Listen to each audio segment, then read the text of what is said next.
Hey, there's a saying that goes, people's opinions are like belly buttons. Everyone has one. So true. It's part of what makes us individuals, adds variety to life. But have you ever wondered if your beliefs are really your own? What if it was put there by someone else without you even noticing it? Ooh, strap in folks, this is gonna be a deep one. Nah, don't worry, I'm not gonna get all existential on you. But the question popped up in my head the other day as I was scrolling through my feed.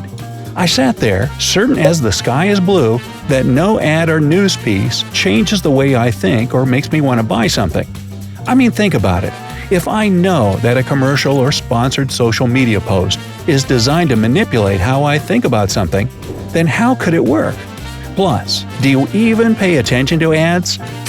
We all skip them.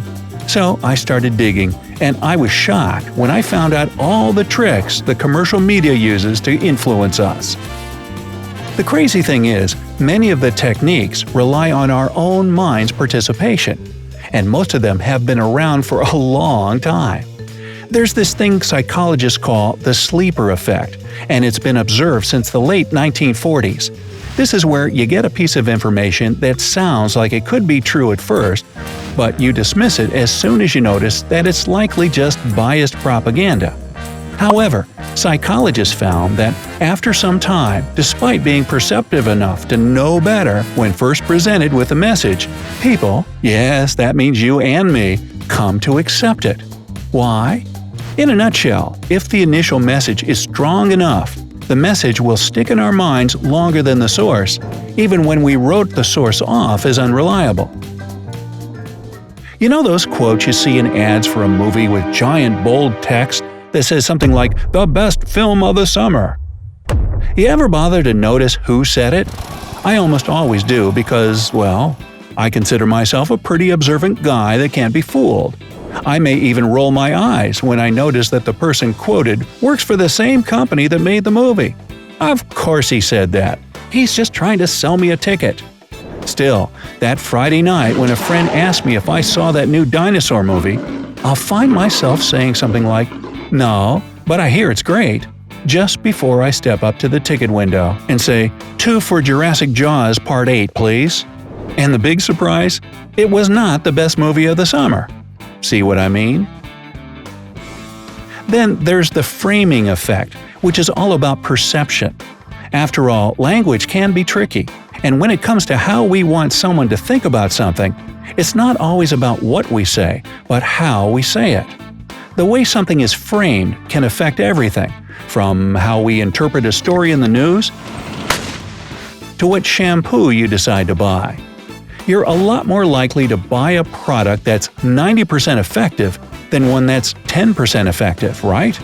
And what about 80% lean beef? Sure sounds better than 20% fat beef. You see, the power of language is pretty much everywhere. When one person sees an old beat-up wardrobe, others call it an antique. And here's an interesting statistic I read. People are more likely to react to the word overpayment than the word discount. One study found that 93% of people check in for a flight earlier when they know they must pay more for checking in later. Yet only 67% check in earlier when there's a discount for early check-in. See? This stuff even affects our behavior. So, have you ever heard of the Semmelweis reflex? Before I started looking into all this, I hadn't either, but I knew the gist. I just didn't know it had a name until now. Basically, this is where we just see what we want to see and hear what we want to hear. It's named after a Hungarian doctor named Semmelweis, who came to the shocking discovery that by washing his hands, his patients tended to, not get sick or infected. When he presented this to his colleagues and suggested that they wash their hands too, they rejected his idea due to a lack of scientific evidence. Their strongly instilled belief was that a gentleman's hands couldn't transmit disease. Sheesh! Well, that was way back in 1846, and we've come a long way since then. Still, Dr. Semmelweis' story doesn't end well, and hand washing didn't become commonplace for another 100 years. So, what does this have to do with how mass media can control our minds? Easy. We're bombarded with so many sources of information every day. Our brain chooses to digest the ones that fit in with the expectations and beliefs we already have. We become less likely to accept any new knowledge that contradicts what we're convinced we already know. Therefore, we watch the same channels, visit the same websites, and trust the same sources. Check it out. A fan of Meghan Markle can look at a picture of her and think, "Wow, isn't she just the epitome of perfection?" Her critics, however, will focus on the wrinkles in her dress and think, "Ugh, she's always so unkempt." Those people must be blind, but that's just my biased opinion. Basically, we see what we want to see, because that makes us feel like our opinion is verified. Now, when something terrible happens to lots of people, it's a statistic. When it happens to one person, it's a tragedy. This is called the identifiable victim effect, and it colors how we process everything from world news to public policy. It happens because a story about one specific person is more persuasive and relatable than one that involves a bunch of stats and data. In 2007, a group of researchers gave two groups of participants $5 and a questionnaire. The first group's questionnaire began with a message full of convincing statistics about a population of a country and its people in need of assistance.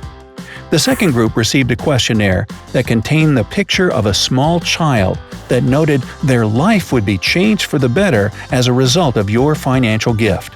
Each group was then asked if they'd like to donate a portion of their $5. Well, no surprise here. The first group donated an average of 23%, while the second doubled this and gave 46%. Now, anchoring is a pretty useful trick too.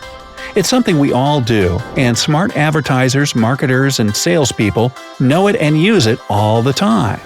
It's where we create a bias based on the first piece of information we get and rely a little too much on that anchor before we get to the rest of the boat.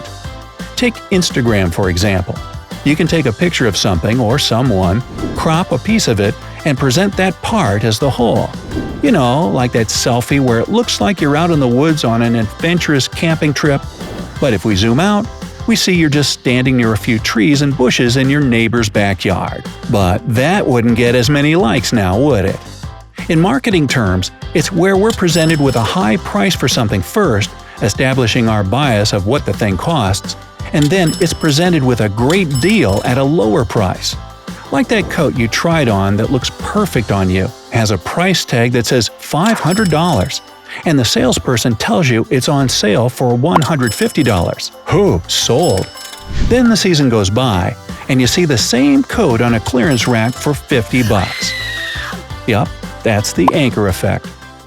Now, one of the slickest tricks is how the commercial media knows we all understand the power and influence it has over us. Sure, it happens to everyone else, but me? Come on, I'll say it before and I'll say it again, I'm too smart for that. This is where we run into the third-person effect. We separate ourselves from everyone else and, in the process, increase our own self-esteem. Believe it or not, it's likely that the more someone believes they're incapable of being influenced, the more vulnerable they are to it. Weird, right? That must mean I'm super gullible. But think about it. If none of this stuff worked, and I know my mind can't be shaped by someone else, why would companies be spending so much time, energy, and money on trying to influence? Because it works.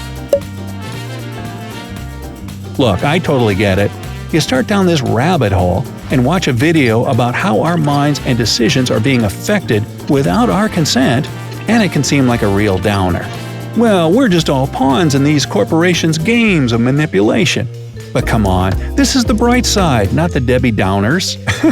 What I'm saying is, simply being aware of these things gives us more control over our minds. It's called having a healthy skepticism for a reason. Emphasis on the healthy. And of course, making the informed decision to always stay up to date on the bright side certainly doesn't hurt either. So now, let's hear from you. How have you noticed the media influence on you or your friends? Let me know down in the comments. If you learned something new today, then give this video a like and share it with a friend. But hey, don't go swallowing the media's nonsense just yet. We have over 2,000 cool videos for you to check out. All you have to do is pick the left or right video, click on it, and enjoy. Stay on the bright side of life.